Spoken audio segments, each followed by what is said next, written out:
Chers amis, bonjour.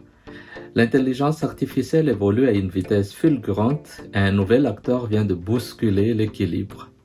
DeepSeek. Ce modèle chinois entièrement open source a non seulement attiré l'attention des experts, mais a aussi fait trembler Wall Street. Saviez-vous que l'arrivée de DeepSeek a provoqué la chute spectaculaire de 16% de la valeur boursière de Nvidia le lundi 27 janvier, soit près de 600 milliards de dollars envolés en une seule journée? Un séisme dans le monde de la tech. Mais DeepSeek est-il à la hauteur face à ChatGPT? C'est ce que nous allons voir aujourd'hui. Avant de commencer, permettez-moi de me présenter rapidement. Je suis Prosper Saloon, je suis entrepreneur et je m'intéresse beaucoup aussi dans tout ce qui est entrepreneuriat, le développement humain autour de l'entrepreneuriat, mais aussi les outils qu'on peut utiliser en tant qu'entrepreneur. L'objectif de mes vidéos, c'est de vous aider à comprendre la situation en tant qu'entrepreneur, mais aussi à connaître et prendre profit de tous les outils qui existent et toutes les formations qui existent dans le monde de l'entrepreneuriat. Si c'est votre première fois sur ma chaîne, n'hésitez pas à vous abonner, ça m'encouragerait. D'un côté, on a ChatGPT qui a été développé par OpenAI, une entreprise américaine qui a investi des milliards de dollars pour affiner ses modèles et s'imposer comme leader du marché.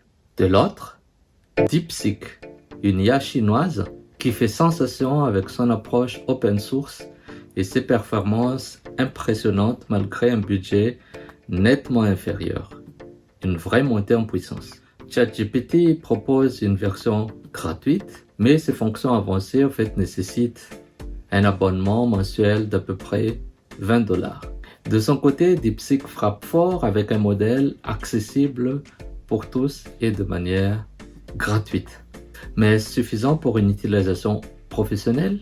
Pour nous, au groupe Quintia, on utilise l'intelligence artificielle générative pour 4 choses. Les recherches d'informations, c'est-à-dire, contrairement à Google où il va citer il y a tel site, la recherche générative, en fait, permet d'avoir des informations sur un cas précis en proposant plusieurs sources et en mettant carrément les sites web chez qui elle a pris ces sources. Deuxièmement, c'est pour l'analyse des données.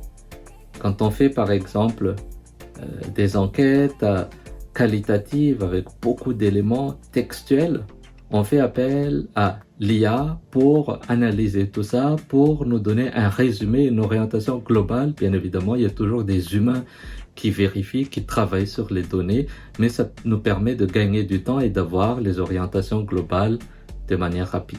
Troisièmement, c'est pour avoir une bonne traduction. Par exemple, si on a un document de 300 pages qu'il faut traduire en anglais, on fait appel à l'IA pour nous appuyer, surtout pour choisir les meilleurs mots, les meilleurs en fait contextes sur comment raconter ce qui est dans le rapport. Enfin, c'est aussi un élément sur lequel on peut demander des recommandations, c'est-à-dire à travers l'analyse de toutes les données qu'il a dans sa base, elle peut faire des recommandations sur certains aspects. Donc, mon expérience personnelle, je me suis inscrit à DeepSeek avec la version gratuite parce que on m'a dit qu'il y a aussi une version payante, mais j'arrive pas à cliquer. J'ai utilisé le langage R1 très basique. Il y a aucun moyen en fait de cliquer sur s'abonner ou quelque chose comme ça. Je sais pas. Peut-être qu'il faut attendre. Donc moi, ce que j'ai fait, c'est que j'ai écrit au service client et on attend les réponses. En attendant, j'ai rapidement constaté certaines limites. Il est par exemple impossible d'attacher des fichiers volumineux. J'ai parlé de 300 pages tout à l'heure, il faut oublier. C'est un gros frein pour un usage professionnel. Deuxième point, c'est la limite des recherches. J'ai pris par exemple des gens qui sont connus au Madagascar, j'ai demandé leur nom.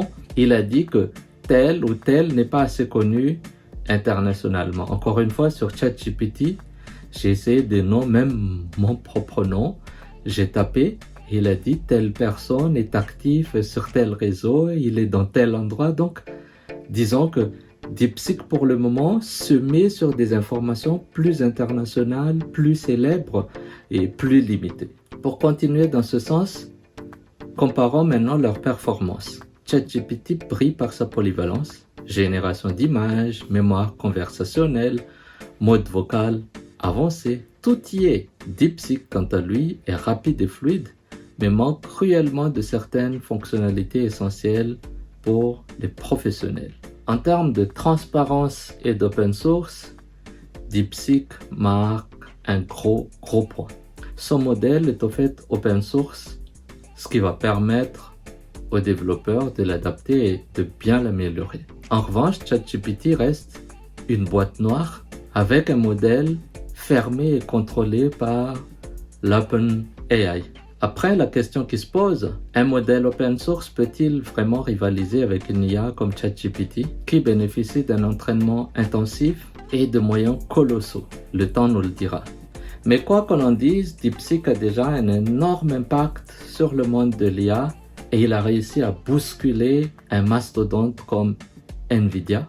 Avec plus d'investissement et une version professionnelle digne de ce nom, il pourrait bien devenir un concurrent sérieux pour OpenAI. Pour l'instant, ChatGPT reste en tête pour une utilisation avancée. Alors, quel est votre verdict? DeepSeek vous semble-t-il une alternative crédible à ChatGPT? Dites-le moi en commentaire. Si cette vidéo vous a plu, likez, partagez et abonnez-vous à ma chaîne. Merci d'avoir regardé, exploré, comparé et surtout, restez curieux. À très bientôt.